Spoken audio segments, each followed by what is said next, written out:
اپنا تجربہ ہے جو یہ بیان کرتے ہیں کہ میں جب سے بالغ ہوا ہوں الحمدللہ عز وجل کبھی ایسا نہیں ہوا کہ میں نے شب قدر کو نہ دیکھا ہو۔ پھر اپنا تجربہ ارشاد فرماتے ہوئے کہتے ہیں جب کبھی اتوار یا بدھ کو پہلا روزہ ہوا تو 29ویں شب، تو ان کے حساب سے انہوں نے جب پہلا روزہ اتوار یا بدھ کو پایا تو 29ویں شب انہوں نے دیکھا کہ شب قدر آئی۔ اگر پیر کا پہلا روزہ ہوا تو 21ویں شب، اگر پہلا روزہ منگل یا جمعہ کو ہوا تو 27ویں شب، اگر پہلا روزہ جمعرات کو ہوا تو 25ویں شب، اور اگر پہلا روزہ ہفتے کو ہوا تو میں نے 23ویں شب میں شب قدر کو پایا۔ البتہ زیادہ تر اقوال بزرگوں کے اسی میں ہے کہ 27ویں شب جو ہے شب قدر ہے۔ امام اعظم ابو حنیفہ رحمۃ اللہ تعالی علیہ کے اس ضمن میں 2 اقوال عرض کرتا ہوں۔ حضرت سیدنا امام اعظم ابو حنیفہ رضی اللہ تعالی عنہ کے نزدیک نمبر 1 لیلۃ القدر رمضان شریف ہی میں ہے، لیکن کوئی رات معین یعنی فکس نہیں، جبکہ سیدنا امام ابو یوسف اور سیدنا امام محمد رحمت اللہ تعالی علیہما کے نزدیک رمضان کی آخری 15 راتوں میں لیلۃ القدر ہوتی ہے۔ نمبر 2 سیدنا امام اعظم ابو حنیفہ رضی اللہ تعالی عنہ کا ایک مشہور قول یہ ہے کہ لیلۃ القدر پورے سال گھومتی رہتی ہے، کبھی ماہ رمضان المبارک میں ہوتی ہے اور کبھی دوسرے مہینوں میں۔ یہی قول سیدنا عبداللہ ابن عباس، سیدنا عبداللہ ابن مسعود اور سیدنا اکرمہ رضی اللہ تعالی عنہم اجمعین کا بھی ہے۔ تو اب یہ کہ اس طرح ہیں، اس میں اقوال کی وہ کافی یعنی کہ اقوال ہیں، لیکن مشہور قول جو ہے اور جس پر اکثریت علماء کی ہے وہ یہی رائے دیتے ہیں کہ ہر سال شب قدر ماہ رمضان کی 27ویں شب کو ہی ہوتی ہے، اور مشہور صحابی حضرت سیدنا ابی بن کعب رضی اللہ تعالیٰ عنہ بھی 27ویں شب رمضان ہی کو شب قدر کہتے ہیں۔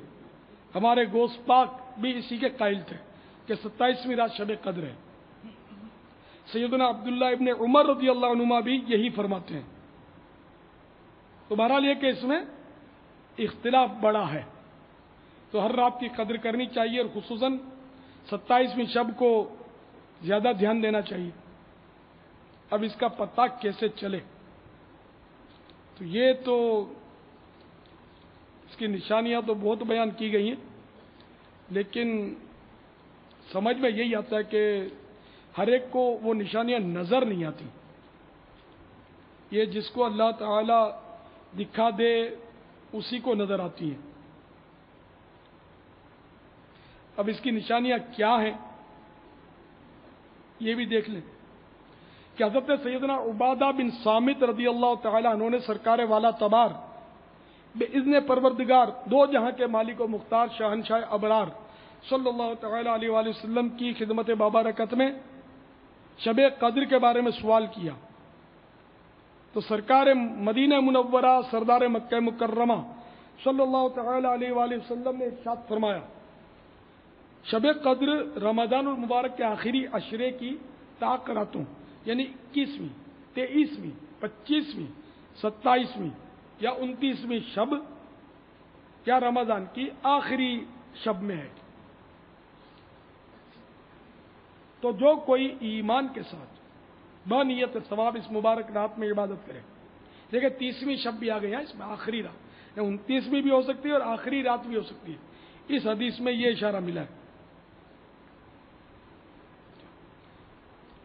تو جو کوئی ایمان کے ساتھ بنیت ثواب اس مبارک رات میں عبادت کرے اس کے تمام گزشتہ گناہ بخش دیے جاتے ہیں۔ اس کی علامات میں سے یہ بھی ہے، یہ حدیث شریف کا حصہ ہے، اس کی علامات میں سے یہ بھی ہے کہ وہ مبارک شب کھلی ہوئی، روشن اور بالکل صاف و شفاف ہوتی ہے، اس میں نہ زیادہ گرمی ہوتی ہے نہ زیادہ سردی، بلکہ یہ رات معتدل ہوتی ہے، گویا کہ اس میں چاند کھلا ہوا ہوتا ہے. اس پوری رات میں شیاطین کو آسمان کے ستارے نہیں مارے جاتے. مزید نشانیوں میں سے یہ بھی ہے کہ اس رات کے گزرنے کے بعد جو صبح آتی ہے اس میں سورج بغیر شعاع یعنی بغیر کرن کے طلوع ہوتا ہے، اور وہ ایسا ہوتا ہے گویا کہ 14ویں کا چاند. یہ بالکل تھالے کی طرح نظر آتا ہے سورج. 27ویں رات جب گزر جائے اور لیلۃ القدر گزر جائے تو اب جو صبح آئے گی تو اس کی سورج جب طلوع ہوتا ہے تو اس میں کرن نہیں نکلتی، اور وہ تھال کی طرح ہوتا ہے جیسے کہ 14ویں کا چاند تھال کی طرح ہوتا ہے. اللہ عز و جل نے اس دن طلوع آفتاب کے ساتھ شیطان کو نکلنے سے روک دیا ہے. یہ حدیث شریف کا مضمون پورا ہوا. تو اس ایک دن کے علاوہ یعنی لیلۃ القدر کے بعد آنے والی صبح کے علاوہ ہر روز سورج کے ساتھ ساتھ شیطان بھی نکلتا ہے. تو اس کی اور بھی حکایتیں بھی ہیں. چنانچہ حضرت سیدنا عبید ابن عمران رضی اللہ تعالیٰ عنہ فرماتے ہیں میں ایک رات بحیرہ قلزم یعنی قلزم نامی سمندر کے کنارے پر تھا اور اسی کھاری پانی سے وضو کرنے لگا. جب میں نے وہ پانی چکھا تو شہد سے بھی زیادہ میٹھا معلوم ہوا. مجھے بے حد تعجب ہوا. میں نے جب حضرت سیدنا عثمان غنی رضی اللہ تعالیٰ عنہ سے اس بات کا ذکر کیا تو انہوں نے فرمایا اے عبید وہ لیلۃ القدر ہوگی. مزید فرمایا جس نے یہ رات اللہ عز و جل کی یاد میں گزاری اس نے گویا 1000 ماہ سے بھی زیادہ عرصہ عبادت کی اور اللہ تعالیٰ اس کے تمام گناہوں کو معاف فرما دے گا. اللہ عز و جل کی ان پر رحمت ہو اور ان کے صدقے ہماری مغفرت ہو. حضرت سیدنا عثمان ابن ابی العاص رضی اللہ تعالیٰ عنہ کے غلام نے ان سے عرض کی اے میرے آقا مجھے کشتی بانی کرتے ہوئے یعنی وہ کشتی چلاتے تھے کشتی بانی کرتے ہوئے ایک عرصہ گزرا. میں نے دریا کے پانی میں ایک عجیب بات محسوس کی جس کو میری عقل تسلیم کرنے سے انکار کرتی ہے. آپ رضی اللہ تعالیٰ عنہ نے پوچھا وہ کیا عجیب بات ہے؟ عرض کی اے آقا ہر سال ایک ایسی رات بھی آتی ہے کہ جس میں سمندر کا پانی میٹھا ہو جاتا ہے. تو آپ رضی اللہ تعالیٰ عنہ نے غلام سے فرمایا اس بار خیال رکھنا جیسے ہی رات میں پانی میٹھا ہو جائے تو مجھے مطلع کرنا. جب رمضان المبارک کی 27ویں رات آئی تو غلام نے آقا سے عرض کی آقا آج سمندر کا پانی میٹھا ہو چکا ہے. اللہ عز و جل کی ان پر رحمت ہو ان کے صدقے ہماری مغفرت ہو. تو اے عاشقان رسول اور مدنی چینل کے ناظرین اور اے پیارے پیارے معتکفین شب قدر کی متعدد علامات کا ابھی آپ نے ذکر سنا.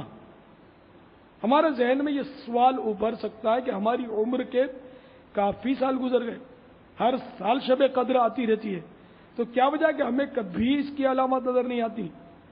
اس کے جواب میں علماء کرام رحمہم اللہ السلام فرماتے ہیں ان باتوں کا علم ہر ایک کو نہیں ہو سکتا کیونکہ ان کا تعلق کشف و کرامت سے ہے. اسے تو وہی دیکھ سکتا ہے جس کو بصیرت یعنی قلبی نظر کی نعمت حاصل ہو. ہر وقت معصیت کی نحوست یعنی گناہوں کی گندگی میں لت پت رہنے والا گناہگار انسان ان نظاروں کو کیسے دیکھ سکتا ہے؟ آنکھ والا تیرے جوبن کا تماشا دیکھے دیدہ کور کو کیا آئے نظر کیا دیکھے. تو یہ بس وہ جن کو اللہ دکھائے وہی دیکھ سکتا ہے.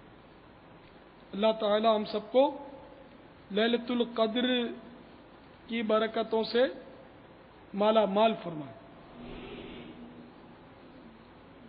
صلو علی الحبیب صلی اللہ علیہ وسلم واللہ تعالی اعلم ورسول اعلم عز وجل وصلی اللہ تعالی علیہ وآلہ وسلم. صلو علی الحبیب صلی اللہ تعالی علی محمد.